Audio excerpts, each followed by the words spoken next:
ಉದ್ಯೋಗ ಖಾತ್ರಿ ಯೋಜನೆ ಅಡಿಯಲ್ಲಿ ಪ್ರತಿ ತಿಂಗಳಲ್ಲಿ ಶಹಾಪುರ ತಾಲೂಕಿನ ಎಲ್ಲ ಗ್ರಾಮದಲ್ಲಿ 21 ದಿನಗಳ ಕಾಲ ನಮಗೆ ಸತತವಾಗಿ ಕೆಲಸವನ್ನು ಕೊಡಲೇಬೇಕು ಅಂತ ಹೇಳಿ ಅಲ್ಲಿನ ಜನರು ಪಟ್ಟು ಹಿಡಿತಾ ಇದ್ದಾರೆ. ಅದರ ಜೊತೆಗೆ ಬೇರೆ ಬೇರೆ ಸಮಸ್ಯೆಗಳು ಕೂಡ ಇದೆ, ಅದನ್ನು ಪರಿಹರಿಸಬೇಕು ಅಂತ ಒತ್ತಾಯ ಮಾಡ್ತಾ ಇದ್ದಾರೆ. ಶಹಾಪುರ ಪಂಚಾಯತ್ ಮುಂದೆ ಅನಿರ್ದಿಷ್ಟಾವಧಿ ಕಾಲ ಧರಣಿ ಸತ್ಯಾಗ್ರಹವನ್ನು ನಡೆಸಿದ್ದಾರೆ, ಪ್ರತಿಭಟನೆಯನ್ನು ಕೂಡ ಮಾಡಿದ್ದಾರೆ.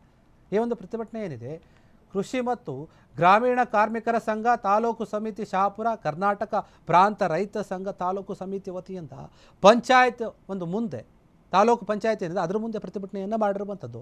ಇವರು ಕೇಳ್ತಾ ಇದ್ದಾರೆ, ತಿಂಗಳಲ್ಲಿ ಕನಿಷ್ಠ 21 ದಿನಗಳ ಕಾಲ ನಮಗೆ ಸತತವಾಗಿ ಕೆಲಸವನ್ನು ಕೊಡಬೇಕು. ಫಾರಂ ನಂಬರ್ 6 ಏನಿದೆ ಅದರ ಪ್ರಕಾರ ಕೆಲಸವನ್ನು ಕೊಡಬೇಕು. ಬೇರೆ ಬೇರೆ ಕಡೆ ನಿಯೋಜನೆ ಮಾಡಬಾರ್ದು, ನಮ್ಮನ್ನು ಅಂದರೆ ಬೇರೆ ಕಡೆ ಕೆಲಸಕ್ಕೆ ಕಳಿಸಬಾರ್ದು. ಬೇರೆ ಗುಂಪಿನವರು ಇದರಲ್ಲಿ ಸೇರಿಕೊಳ್ಳಬಾರ್ದು. ನಿರುದ್ಯೋಗದ ಒಂದು ಭತ್ಯೆ ಆದೇಶ ಏನಿದೆ ಅದನ್ನು ಜಾರಿ ಮಾಡಬೇಕು, ಜಾರಿ ಮಾಡಿ ಭತ್ಯೆಯನ್ನು ಕೂಡ ಕೊಡಬೇಕು. ಅನೇಕ ಸಮಸ್ಯೆಗಳು ಇದೆ. ಅದಕ್ಕೆ ಸಂಬಂಧಪಟ್ಟಂತೆ ನಾವು ನಿರಂತರವಾಗಿ ಕೇಳ್ಕೊಳ್ತಾ ಇದ್ದೀವಿ. ಹಲವು ಬಾರಿ ನಿಮಗೆ ಮನವಿಯನ್ನು ಮಾಡ್ಕೊಂಡಿದ್ದೀವಿ, ಕಾರ್ಯಾಲಯದ ಮುಂದೆ ಒಂದು ಕೇಳ್ಕೊಂಡಿದ್ದೀವಿ, ಆದರೂ ಯಾರು ತಲೆ ಕೆಡಿಸ್ಕೊಳ್ತಾ, ಅದಕ್ಕೋಸ್ಕರ ನಾವು ಹೋರಾಟವನ್ನು ಮಾಡ್ತಾ ಇದ್ದೀವಿ ಅಂಥೇಳಿ ದೊಡ್ಡ ಮಟ್ಟದಲ್ಲಿ ಹೋರಾಟ ಮಾಡ್ತಾ ಇದ್ದಾರೆ. ನಮ್ಮ ಸಮಸ್ಯೆಗಳನ್ನು ಈಡೇರಿಸಿ ಅಂತ ಹೇಳಿ ಅಲ್ಲಿನ ಅಧಿಕಾರಿಗಳಿಗೆ ಕೇಳ್ಕೊಳ್ತಾ ಇದ್ದಾರೆ. ಹೋರಾಟಕ್ಕೆ, ಕೃಷಿ ಮತ್ತು ಗ್ರಾಮೀಣ ಕಾರ್ಮಿಕರ ಸಂಘದ ಹೋರಾಟಕ್ಕೆ, ಉದ್ಯೋಗ ಖಾತ್ರಿ ಯೋಜನೆ ಸಮರ್ಪಣೆ ರೊಕ್ಕ ಕೊಟ್ಟು ಮಂಜೂರು ಮಾಡತಕ್ಕಂಥ ಮನೆಗಳನ್ನ ಪೂರ್ತಿ ರದ್ದು ಮಾಡ್ತೀನಿ, ಯಾವುದೇ ಕಾರಣದಿಂದ ಬಿಲ್ ಕೊಡೋಕೆ ತಡೆಗಟ್ಟಿ ಅಂತ ಮಾತಾಡಿದರೆ ನಾವು ಇವತ್ತು ಮೊದಲನೇದಾಗಿ ಅವರಿಗೆ ಅಭಿನಂದಿಸಿ ಆ ಲಿಸ್ಟ್ ನಮ್ಗೆ ಕೊಡಬೇಕಂತ. ಲಿಸ್ಟ್ ರದ್ದು ಮಾಡಬೇಕು, ಮುಲಾಜಿಲ್ಲ. ಮನೆ ಕಟ್ಟಲಾರ್ದೆ 30,000 40,000 ಕೊಟ್ಟಂತ ಜನಕ್ಕೆ ಮನೆ ಮಂಜೂರು ಮಾಡ್ತಕ್ಕಂಥ ಲಿಸ್ಟ್ ರದ್ದು ಮಾಡಬೇಕು. ರಾಜೀವ್ ಗಾಂಧಿ ನಿಗಮ ಇರ್ಬೋದು, ಬಸವ ಯೋಜನೆ ಇರ್ಬೋದು, ಆ ಲಿಸ್ಟ್ ಅನ್ನು ರದ್ದು ಮಾಡಿ ಪುನಃ ಊರಲ್ಲಿ ಗ್ರಾಮ ಸಭೆ ಮಾಡುವ ಮುಖಾಂತರ ಮನೆಗಳನ್ನು ಕೊಡಬೇಕಂತಕ್ಕಂಥ ಮಾತನ್ನ ಜಿಲ್ಲಾ ಉಸ್ತುವಾರಿ ಮಂತ್ರಿ ಹೇಳಿದ್ರು.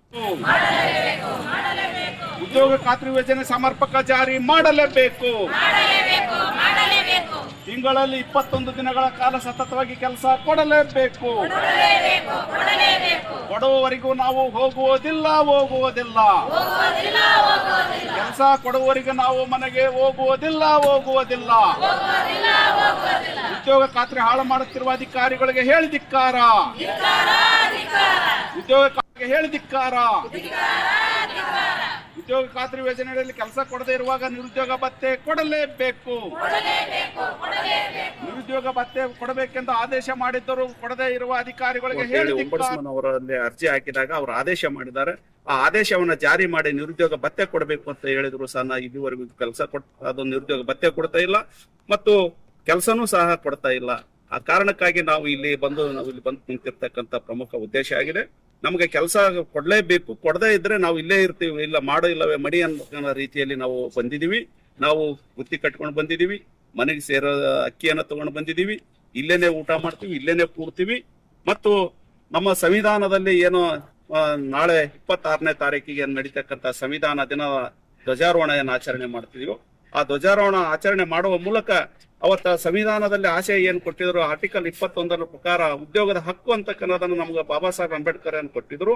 ಆ ಉದ್ಯೋಗ ಕೊಡದೇ ಇರತಕ್ಕಂಥ ಸಂದರ್ಭದಲ್ಲಿ ಈ ಸರ್ಕಾರದ ವಿರುದ್ಧ ನಾಳೆ ರಸ್ತೆಗೆ ನಿಲ್ತಕ್ಕಂಥ ಸಂದರ್ಭವನ್ನ ಜನವರಿ 26ಕ್ಕೆ ಬರ್ತದೆ. ಅದಕ್ಕೆ ಅದನ್ನ ಮಾಡಬಾರ್ದು ಅನ್ನೋದಾದ್ರೆ ನಮ್ಗೆ ಕೆಲಸ ಕೊಡಬೇಕು ಅಂತಕ್ಕನ್ನೋದನ್ನ ನಾವು ಸರ್ಕಾರಕ್ಕೆ ಒತ್ತಾಯ ಮಾಡ್ತಿದೀವಿ. ರಾಮ್ಜಿ ಕಾಯ್ದೆ ಅಂತಕ್ಕನ್ನೋದನ್ನ ಅದನ್ನ ವಾಪಸ್ ಆಗ್ಬೇಕು ಅಂತಕ್ಕನ್ನೋದನ್ನ ನಾನು ಮೂಲವಾಗಿ ಅದನ್ನ ವಿರೋಧ ಮಾಡ್ತೀವಿ. ಇದನ್ನ ವಾಪಸ್ ತಗೊಳ್ಳದೆ ಹೋದಲ್ಲಿ ಫೆಬ್ರವರಿ 12ನೇ ತಾರೀಕಿನಂದು ಇಡೀ ದೇಶದಾದ್ಯಂತ ರೈತ ಸಂಘಟನೆಗಳ ಸಂಯುಕ್ತ ಹೋರಾಟ ಸಮಿತಿಯ ಮತ್ತು CITUನ JCTUನ ಕಾರ್ಮಿಕ ಸಂಘಟನೆಗಳನ್ನ ಸೇರಿಸಿಕೊಂಡು ಅಖಿಲ ಭಾರತ ಮಟ್ಟದಲ್ಲಿ ನಾವು ಆಂದೋಲನವನ್ನ ಮುಷ್ಕರವನ್ನ ಹೂಡ್ಲಿಕ್ಕೆ ನಾವು ಈಗಾಗಲೇ ತಯಾರು ಮಾಡಿದೀವಿ. ಯಾವುದೇ ಕಾರಣಕ್ಕೂ ಸಹ ರಾಮ್ಜಿ ಕಾಯ್ದೆಯನ್ನ ಜಾರಿ ಮಾಡಲು ನಾವು ಬಿಡೋದಿಲ್ಲ ಅಂತಕ್ಕನ್ನೋದನ್ನ ನಾವು ಆಲ್ ಇಂಡಿಯಾ ಅಗ್ರಿಕಲ್ಚರ್ಸ್ ವರ್ಕರ್ ಯೂನಿಯನ್ ಮತ್ತು AIKS ನ ಜಂಟಿಯಾಗಿ ನಾವು ಇವತ್ತು ಹೋರಾಟವನ್ನು ಹಮ್ಮಿಕೊಂಡಿದ್ದೀವಿ. ಇದು ನಮ್ಮ ಚಳವಳಿಯನ್ನ ಇನ್ನು ಮುಂದೆ ಉಗ್ರ ಸ್ವರೂಪಕ್ಕೆ ಹೋಗ್ತಿದೆ ಅಂತಕ್ಕನ್ನೋದನ್ನ ಅಧಿಕಾರಿಗಳಿಗೆ ಎಚ್ಚರಿಕೆಯನ್ನ ಕೊಡ್ತೀವಿ. ಕೂಡಲೇ ಸ್ಪಂದಿಸಿ ನಮಗೆ ಕೆಲಸ ಕೊಡಬೇಕು ಅಂತ ಹೇಳಿ ನಾವು ಒತ್ತಾಯ ಮಾಡ್ತೀನಿ.